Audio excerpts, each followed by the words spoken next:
இயேசு கிறிஸ்துவின் நாமத்தினாலே என்னுடைய அன்பின் வாழ்த்துக்கள். காட்ஸ் பிளஸிங் டே என்ற ஊழியத்திற்கு ஒரு அன்போட வரவிருக்கிறேன். இன்றைக்கான தேவவார்த்தை என்னன்னு நீங்க கேட்டீங்கன்னாக்கா, யோபு 34ஆம் அதிகாரம் 21வது வசனத்துல, அவருடைய கண்கள் மனுஷருடைய வழிகளை நோக்கி இருக்கிறது, அவர்களுடைய நடக்கையெல்லாம் அவர் பார்க்கிறாருன்ட்டு வசனம் இருக்குங்க. இந்த கூகுள் மேப் பார்த்துருக்கீங்களா? இந்த கூகுள் மேப் நம்ம ஜிபிஎஸ் ஆன் பண்ணிட்டாக்கா நம்ம எங்கெல்லாம் போறோமோ அதெல்லாம் காட்டும். பாத்தீங்களா? நம்ம இந்த இடத்துல இருந்து ஒரு இடத்துக்கு போனா அது காட்டும். அதே போல நம்ம எங்க இருக்கிறோமோ அது காட்டும்.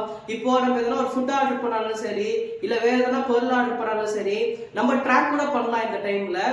அந்த மாதிரி இப்ப இருக்கிற டெக்னாலஜி எப்படி இருக்குன்னு நீங்க கேட்டீங்கன்னாக்கா, ஒருத்தர் ஒரு நம்பரை வச்சு அவங்க எங்க இருக்கிறாங்களோ என்ன பண்ணிட்டு இருக்கிறாங்க கண்டுபிடிக்கிறாங்களோ. ஆனா இப்ப ஏற்பட்ட சூழ்நிலையில கூட கர்த்தர் உங்களை பார்த்து சொல்லிட்டு இருக்கிறாரு, அவருடைய கண்கள் மனுஷருடைய வழிகள் எல்லாம் நோக்கி இருக்குதா. நீங்க நினைச்சிட்டு இருக்கீங்க, பிரதர் நான் ஒரு பெரிய சூழ்நிலையில மாட்டி இருக்கிறேன், நான் ஒரு பெரிய பிரச்சனையில மாட்டி இருக்கிறேன், அது யாருக்குமே தெரிய மாட்டேங்குது, என் குடும்பத்துல இருக்கிறவங்க கூட தெரிய மாட்டேங்குது, என் ஃப்ரெண்ட்ஸுங்க கூட தெரிய மாட்டேங்குது அப்படின்னு யோசிச்சுட்டு இருக்கீங்களா? கர்த்தருக்கு தெரியுங்க. கர்த்தர் உங்க மேலதான் நோக்கமா இருக்கிறார். நீங்க என்ன பண்ணிட்டு இருக்கீங்க? சாப்பிட்டீங்களா? தூங்குனீங்களா? என்ன பண்ணிட்டு இருக்கீங்க? யாரு கூட பேசுறீங்க? எங்க இருக்கிறீங்கன்னு கர்த்தர் உங்க மேல நோக்கமா இருக்கிறாருங்க. நீங்க தான் நினைச்சிட்டு இருக்கீங்க நான் தனிமையில இருக்கிறேன், எனக்காக யாருமே இல்ல, நான் சாப்பிட்டேன்னு கேட்கறது கூட யாருமே இல்ல நீங்க நினைக்கிறீங்க.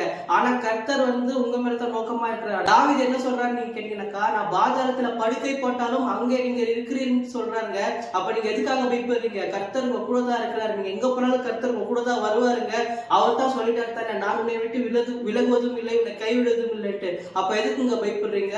நீங்க எங்க இருந்தாலும் சரி, நீங்க என்ன செஞ்சாலும் சரி, கர்த்தர் உங்க கூட தான் இருக்கிறாரு. தைரியமா இருங்க. கர்த்தர் உங்களை மேன்மேலும் உயர்த்த போறாருங்க. யாரை பார்த்தாலும் பயப்படாதீங்க. ஏன்னா நீங்க கர்த்தருடைய பிள்ளைங்க. தேங்க்யூ சோ மச் ஃபார் வாட்சிங். God bless you.